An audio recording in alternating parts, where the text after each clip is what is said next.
ഞാനധികം സംസാരിക്കാറില്ല. വേദികളിൽ ഞാൻ മിണ്ട ഇരിക്കത്തേ ഉള്ളൂ. ഇനിയിപ്പം വേണമെന്നൊരു ആചാരം പറഞ്ഞു അങ്ങ് ചെയ്തേക്കാമെന്ന് വെച്ചു. അല്ലെങ്കിൽ പിന്നെ അവർ വേർത്തെങ്കിലോ കുഴപ്പമില്ല. പറയാനൊക്കെ ഒക്കെ ഉണ്ട്. നല്ല കഥകളൊക്കെ എഴുതിയിട്ടുണ്ട്. ഇവരൊക്കെ എഴുതിയവരാ. പക്ഷെ അവരാരും പ്രസിദ്ധീകരിച്ചോന്ന് തോന്നുന്നില്ല. ഉണ്ട്, അവിടെ പലയിടത്തും ഇരിപ്പുണ്ട് ഓരോന്നിനും എഴുതിയവർ. പക്ഷെ നന്നായിട്ട് എഴുതിയവരും ഉണ്ട്, ഒരുവിധം എഴുതിയവരുണ്ട്, തീരെ മോശമായവരുമുണ്ട്. എന്നാലും ബരായിൻ്റെ സാഹിത്യത്തോടെ പിടിച്ചിരിക്കാൻ ആർക്കും ഇവിടെ ഒത്തിട്ടില്ല. എനിക്ക് ഒത്തിട്ടില്ല. പിന്നെ എന്തായാലും എഴുതി. അത് പിന്നെ പ്രകാശനം ചെയ്യണമെന്ന് ഇവരെല്ലാം കൂടെ പറഞ്ഞപ്പം ആയിക്കോട്ടെന്ന് ഞാൻ പറഞ്ഞു. അല്ലാതെ പിന്നെ എന്താ പറയാനാ? വേണ്ടെന്ന് പറയാനൊക്കെ ഒന്നും പറയാനൊക്കത്തില്ല. ശരി, ആയിക്കോട്ടെ. പക്ഷെ എന്നെ ഈ സ്റ്റേജിലങ്ങ് കയറ്റിയിരുത്തരുത്. അതെനിക്ക് വയ്യ. വിറയില്ല, ഭയങ്കര വിറയില്ല. അത് മധുരൊക്കെ അറിയാം. പിന്നെ ഞാൻ പറഞ്ഞു, ശരി ആയിക്കോട്ടെ, നടക്കട്ടെ, നിങ്ങളുടെ ഒരാഗ്രഹമല്ലേ, അതനുസരിച്ചല്ല ഞാനും നിൽക്കാം എന്ന് പറഞ്ഞു. അതാ ഇന്ന് ഇപ്പോൾ ഇവിടെ നടന്ന ചടങ്ങ്. വാസ്തവത്തിൽ അതിനൊരു വലിയ മെറ്റീരിയൽ ഒന്നുമില്ല. ഞാനതിങ്ങനെ ആലോചിച്ചുകൊണ്ടിരിക്കുകയായിരുന്നു. ഞാനെന്താ ചെയ്തിട്ടാ ഇത് കുറേ കാലത്തിന് മുമ്പൊക്കെ എഴുതി അവിടെ വെച്ചിരുന്നതാണ്. ചിലതൊക്കെ ചില പബ്ലിക്കേഷനിലൊക്കെ വന്നിട്ടുമുണ്ട്. ചാലകം എന്നൊക്കെ പറയുന്ന മാസികയിലൊക്കെ ചിലതൊക്കെ വന്നിട്ടുണ്ട്. പിന്നെ ഇപ്പം വന്നപ്പം എന്തായാലും ഒരു പുസ്തകം ആയിക്കോട്ടെ എന്ന് ഞാനും വിചാരിച്ചു. അവരുടെയൊക്കെ ആഗ്രഹമല്ലേ. അപ്പം അങ്ങനെ ഒരു പുസ്തകമായത്. പുഴുവിടഞ്ഞ അക്ഷരമാവുക എന്ന് പറയുന്ന പോലൊരു സാധനമാണ്. പുഴു എഴുതുമല്ലോ, എഴുതുമ്പം ആ വഴി കൂടെ ഒരു അക്ഷരം പോലെ ഒക്കെ ഇങ്ങനെ കിടക്കും. അതിനാണ് പുഴുവിഴഞ്ഞ. അതുപോലെ ഉള്ളിത്. ഞാനത് വലിയ കോൺസെൻട്രേഷൻ ഒന്നും കൊടുത്ത് എഴുതിയല്ല. കഥകളിങ്ങനെ വന്ന കൂട്ടത്തിൽ മനസ്സിൽ വന്ന കുറേ കഥകൾ ഇങ്ങനെ എഴുതി വെച്ചു. അത് അവിടെയൊക്കെ ഇവിടെ എടുക്കുക, അവിടെയൊക്കെ കിടക്കുമായിരുന്നു. അതെല്ലാം കൂടെ എടുത്ത് സമാഹരിച്ചതാണ് ഇപ്പം ഇത്. ഈ പുസ്തകം വന്നപ്പം ഞാൻ രാജശേഖരനോട് പറഞ്ഞു, രാജശേഖരൻ ഒരു ഇല്ലസ്ട്രേഷൻ, ഒരു പടം വരയ്ക്കണം. രാജശേഖരൻ ഒരുപാട് ഒഴിവ് പറഞ്ഞു. കാരണം സുഖമില്ല, കുത്തിയിരിക്കാൻ വയ്യ. ശരി ആയിക്കോട്ടെ, ഒക്കുന്ന പോലെ വരയ്ക്കുക. അത് വലിയ ഗംഭീര വരയൊന്നും വേണ്ട, ഒക്കെ ഇയാളൊരു ആർട്ടിസ്റ്റ് അല്ലേ, അത് വരച്ചാൽ മതി എന്ന് പറഞ്ഞു. അങ്ങനെ പുള്ളി വരച്ചതാ. അതും ഒരു മുഴുവൻ അക്ഷരമാണ്. വയ്യ വയ്യ വയ്യാന്ന് എപ്പോഴും പറയും. കാല് വയ്യ, കൈ വയ്യ, ശരീരത്തിനൊന്നും ആവതില്ല. അതിപ്പോഴും പറയും, ഇന്നും പറഞ്ഞു. ഞാൻ പറയാം സാരമില്ല, ഒക്കെ മാറും. ഞാനും എന്നെക്കാളും എത്രയോ ഇളയതാ. അപ്പം പിന്നെ എന്തോ എത്ര വയ്യാന്ന് പറയാൻ. ഞാൻ 85 വയസ്സോളം ആകുന്നു. അതേസമയത്ത് അയാൾക്കൊരു എന്നെക്കാട്ടിലും ഒരു 10 വയസ്സിന് താഴെയായിരുന്നു. 60, 20 വയസ്സിനുള്ളതാന്നാ പറയുന്നത്. ശരിയായിരിക്കും. ഞാൻ പക്ഷെ കുറെ കാലം കൊണ്ട് പുള്ളിയെ കാണുന്നുണ്ട്. ഈ മുതുകുളത്തിൻ്റെ മണ്ണിലും പല സദാ വേദികളിലും ഒക്കെ ഞാൻ കാണുന്നുണ്ട്.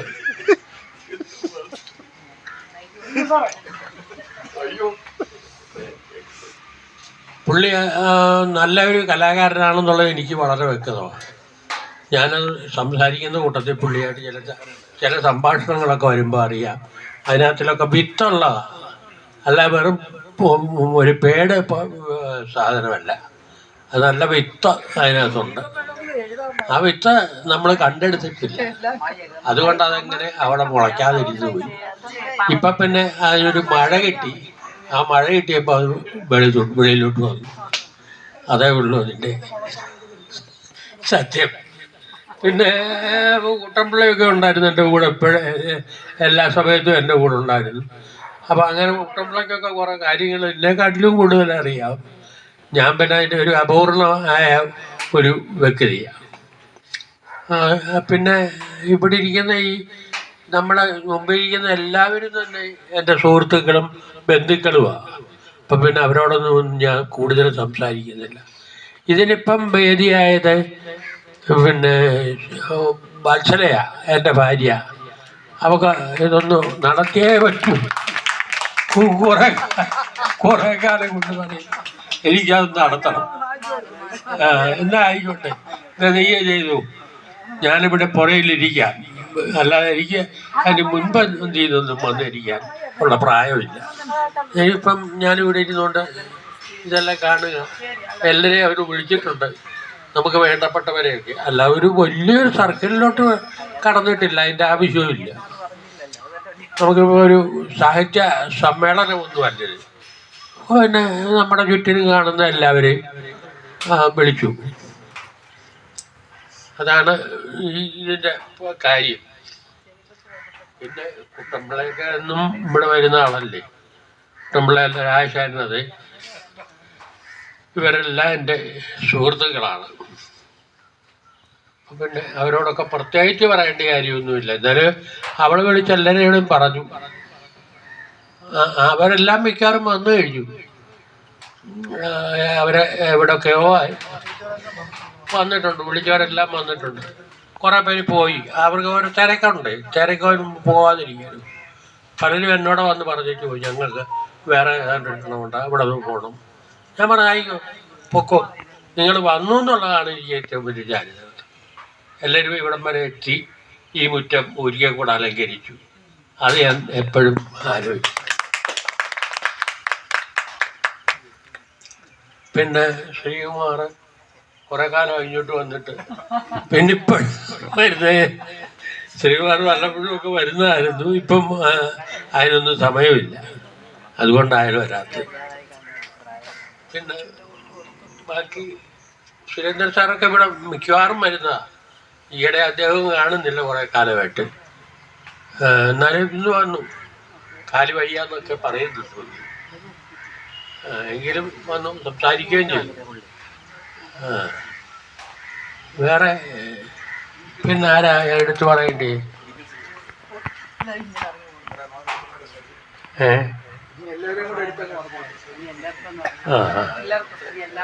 സജി സജി പിന്നെ മുമ്പ് ഇവിടെ പലപ്പോഴും വന്നിട്ടുണ്ട്, ഫോട്ടോയും എടുത്തിട്ടുണ്ട്. ഈ പ്രകൃതിയെ ഒപ്പിയെടുക്കാൻ അതിനൊരു വള്ളം എടുക്കാനാ. ഈ പ്രകൃതി എന്ന് വെച്ചാൽ ഒരു പ്രത്യേകതരം പ്രകൃതിയാണ്. വന്യമായ പ്രകൃതി എന്നൊക്കെ നമ്മൾ പറയത്തില്ല, അത്തരം പ്രകൃതിയാണ്. അല്ലാതെ പൂക്കളും ഒക്കെ കൊണ്ട് തന്നെ മാത്രം നിറഞ്ഞതല്ല, പച്ചിലകളും ഉണ്ട് ഒരുപാട്. അതിൻ്റെ ഇടയ്ക്കൂടെ ജീവികൾ പോലെ നമ്മളുമൊക്കെ നടക്കും. അതാണ് അതിൻ്റെ സത്യം. കൊന്ന മരമൊക്കെ പൂക്കുമ്പോൾ ഞാനിങ്ങനെ ഇറങ്ങിയിരിക്കും. കൊന്നാലിങ്ങനെ പൂ തൂങ്ങിക്കിടക്കും. ഇപ്പം കൊന്ന ഉണങ്ങിയിട്ടില്ല, അതിന് കുഴപ്പമൊന്നുമില്ല. ആ കൊന്നയ്ക്ക് എത്ര ആയുസുണ്ടെന്നൊന്നും ആർക്കും അറിയാൻ വയ്യ. ഒരുപാട് ആയുസ്സുണ്ട്. ആ കുന്നമരം ഇപ്പോഴും ഉണ്ട്, അവിടെ നിൽപ്പുണ്ട്, മുൻവശത്താ. അമ്മ കൊണ്ട് വെച്ചതാ. അമ്മ പറയുന്ന അമ്മയ്ക്ക് തന്നെ ഓർമ്മയില്ല എന്നാ വെച്ചെന്ന്. ചെമ്പകം. ചെമ്പകം പോയി, മുറ്റത്തൊരു ചെമ്പകം ഉണ്ടായിരുന്നു. അത് കഥയായതാ, പത്മനാഭനാണെന്ന് തോന്നുന്നു ആ കഥ എഴുതിയത്, മുറ്റത്തെ ചെമ്പകം. ആ കഥ മരവങ്ങ് വീണുപോയി. അവിടെ അണ്ടാണ്ട് ഒരു തെങ്ങിൻ തൈ വെട്ടി മാറ്റിയിരിക്കുന്നു. അവിടെ ആയിരുന്നു ചെമ്പകം നിന്നത്. നിറയെ പൂ പൊഴിക്കും. ഞാനത് കയറി അതെല്ലാം പറിച്ച് താഴോട്ട് ഇട്ടു. ഇവരെല്ലാം കൂടെ പെറുക്കിയെടുക്കും. ഭയങ്കര വാസനയാണ്. ഭയങ്കര വാസനയെന്ന് വെച്ചാൽ ചെമ്പകപ്പൂ കൊണ്ട് വെച്ച് കഴിഞ്ഞാൽ വീടങ്ങ് മണക്കുക. ആ ഒരു മണം എനിക്കിപ്പോഴും ഓർമ്മയുണ്ട്. എന്തുമാത്രം പൂക്കളാതെന്ന് പറിച്ചിറക്കിയിരിക്കും. അതുകൊണ്ട് ഗന്ധരാജനുണ്ട്, പൗഴവല്ലിയുണ്ട്, മോഹിനി മരമുണ്ട്.